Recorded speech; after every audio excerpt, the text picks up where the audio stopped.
Magandang buhay sa lahat mga ka-grib. Welcome back sa ating channel. Merry Christmas and Happy New Year po sa lahat. Pakita ko sa inyo yung pagtatanggal, pero bakit kailan bawal na tanggalin siya. Bawal siya kapag marumi yung gamit na hindi mo inihasa itong blade na gagamitin mo. Bawal din siya kapag yan o. Ito yung multiple rootstock 5. Ayan. Bawal siya kapag hindi pa hilom yung sugat, dahil po pwedeng mag split ulit yung puno. Kaya nga tayo nagmo-multiple para suporta sa nutrients at sa paglaki nitong halaman. Ito hindi ko na ito ibibentang isang to, pandemo ko lang. Binibenta po namin ito ng 1.5 ang isang puno. Pabubungahin ko dito sa amin sa drum, sa drum ko po siya pabubungahin.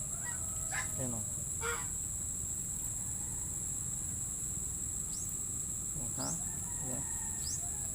Ayan.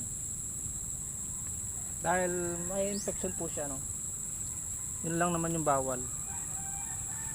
Tingnan natin kung nagkakrak pa. Hindi na, sigo na siya. Sigo buhay. Mahalaga buhay ito, buhay din to. Pagka po may tali pa siya, pag may tali po kasi papasukan siya ng infection, kaya kailangan hilom na siya para hindi pasukan ng mga microbes, mga bacteria. So yun po yun. Bawal siyang gawin sa rainy season dahil baka mapunggus pagka nababasa ng ulan.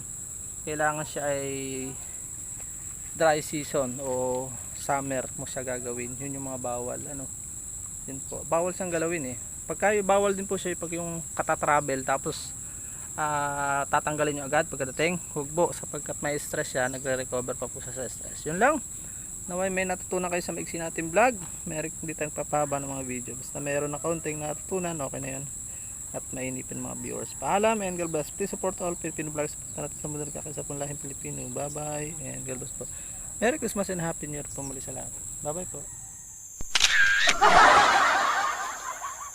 Ayun, dyan po nagtatapos ang ating munting vlog. Maraming salamat po sa inyong pagsubaybay at panonood sa ating pong channel. Kung bago pa lamang po kayo napadpad sa channel na ito at mahilig kayo sa ganitong klase mga upload, huwag niyo na po kalimutang mag-subscribe at i-hit ang notification bell para updated po kayo sa upcoming nating videos. Sana po, magkita-kits po tayo sa susunod nating mga vlogs. Maraming salamat po. May God bless you all. Mabuhay. God bless the Philippines. Bye-bye muna po.